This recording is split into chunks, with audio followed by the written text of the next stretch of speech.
Hey guys, so today you and I are going to talk about contributing. So let's get into it. So the question in question was, Hi Frederick, great videos. I am a self-taught software developer currently working as a front-end developer. I'm pretty decent at React and I can use the tools well, but I feel like I'll never be good enough to actually contribute to a complex project where you are building the actual tools. For example, I'm in the bun runtime Discord and I can't follow along at all with what they're saying. So my question is, how can I actually achieve a level of software development where I can fully understand what's going on under the hood? Well, the long and short of it is that the Bun project is a runtime and you're a front-end developer. There is no overlap whatsoever with the skill set that you are going to acquire as a front-end developer and building a runtime. The people who usually work on runtimes are system levels developers, and they're not working in web per se. Well, I mean, they might be as at their day job. It really depends, because there are people who of course are building working on system level stuff in open source, whereas they might in their profession they're actually like just doing web, like myself. But in order for you to understand what they're saying and sort of the conversations, you will need to learn system levels development, and that usually entails, specifically in this case since it's a runtime, you're going to need to learn first and foremost how does a programming, like what is a runtime, like what, for example, what is the V8 engine? That's a runtime. A JavaScript engine, technically Node is a runtime, if to be more accurate, and it's running on top of the V8 engine, last I checked at the very least. And when you understand what that actually is, that's going to bring you into other things such as, okay, so how do you actually make a programming language? What is it actually that JavaScript like how does JavaScript actually execute the code? Or in this case a Node, for example, how does Node do things? I mean, there are other runtimes of course as well, but since you're already in a front-end environment, Node would probably be the easiest way for you to start.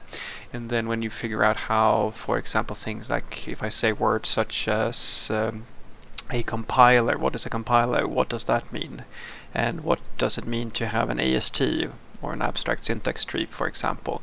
How does like the file that you are creating with JavaScript, like the JavaScript file, how does that code actually get run on your machine, which is what brings us to going to bring you to the compiler and the runtimes and so forth. And then since you're actually gonna, in this case, Bun is its own runtime, which means that you're going to have to understand how a kernel works, because the runtime is going to have to communicate with this operating system's kernel in order to execute many of the operations that it wants to execute. And all of these things are happening. I took 2 seconds here to look at the Bun project. So most of it is written in SIG, which is actually a new programming language for me as well. But based on what I could see, it's one of the things I sort of understand why they wanted to use this. I suspect instead of say something like Rust, because it has, as I understood it, cross compilation built in, which is really nice if you're going to build something like this. Then, well, you're basically in a situation where the skills that you are acquiring are, as I said, they're not going to help you understand anything that they're saying, because the stuff that they are doing is a much, much lower level. And this is where things like background in computer science, computer hardware, things of this nature is what is necessary in order to be able to productively contribute, because the only thing that you have that overlaps with whatever they're doing is that you know the JavaScript syntax.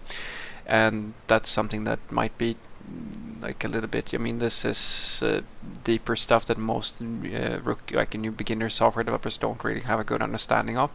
Guys, the JavaScript programming language that you are building, like the code that you are writing in JavaScript, gets converted into something else, if that makes sense. And the thing that does that conversion for you is, well, depending on your context, it might be your browser. In that case, it's just the V8 engine.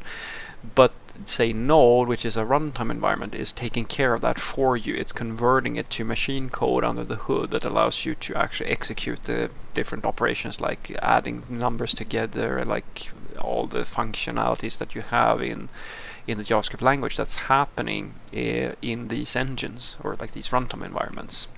And as you can imagine, that's a lower level. It's the same thing as, if you're a backend developer, when you're building web servers and so forth, that you're not building the operating system. You're just sort of running your application, handling web stuff, which is just a part of what the operating system can do.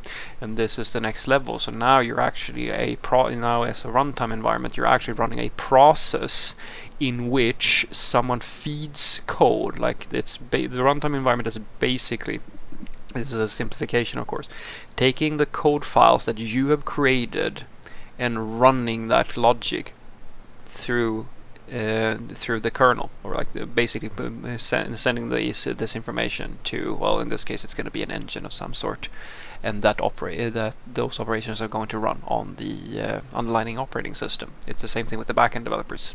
They are in no way, like, they might be accessing file systems and so forth, but all of those operations are happening through the kernel at the end of the day. That's what it's going to hit. And unless you know how to actually do this sort of low-level programming, you're not going to make a lot of sense of what's being said in those sorts of channels, because it's happening outside of your element. It's sort of, you can think of it as the foundation that you are using in order to do your job. So if you wanted to contribute there, I would suggest that you start taking courses on there are plenty of tutorials, everything from how runtimes work, how to build your own programming language, how to create your own compiler. I mean, you're probably going to have to learn a little bit about the different kernel differences. I wouldn't necessarily go into that very early on, because I mean, that's not something that everybody has like at the top of their head. It's usually the case that you look these sorts of differences up between the different kernels. And then you were going to have to look at the SIG programming language if you wanted to contribute to specifically Bun. But I mean, there are other programming, like these sort of tools that you can be building, that you can contribute to as well. But that is sort of the sort of challenge, or like the task at hand if you wanted to get into this sort of stuff. And that's where I sort of want people to realize that the complexities of front end is really, I mean, if you're only doing the web stuff, if you're only, like as you were saying, you're decent at React, like React is nothing in comparison to consuming React is nothing in comparison to what you're talking about. The thing you're talking about is, as I said, it's like it would be the equivalent of you understanding how to build React, not just use React, actually make the framework. That's what you're talking about in terms of like difference in skill levels and requirements and knowledge and so forth. So what I want you to take away from this is that if you are a front-end developer and you want to learn how to contribute to the tooling that might be used as part of your stack, in this case it's Bun, but it could have been Node or whatever, you're basically looking at becoming a system levels developer, or something very similar to it. I mean, systems level development is like gigantic. There's tons of stuff that you could be doing, but this is highly specialized work, not something that an average web developer is going to know anything about. It's something that you either do for a living, because a classic one is that you are working in embedded systems areas, stuff like that. That's very common. You see people who have a fairly deep understanding of hardware and hardware programming. They are usually found in these sorts of projects. Not exclusively. People are, I mean, like myself, I'm not a master of this stuff by any means, but I find it interesting. So, trying to build your own lexer, or things like you're building a small simple compiler, etc., etc. There are tons of things that you could be doing in order to sort of get your hands dirty with this sort of stuff and then take it from there.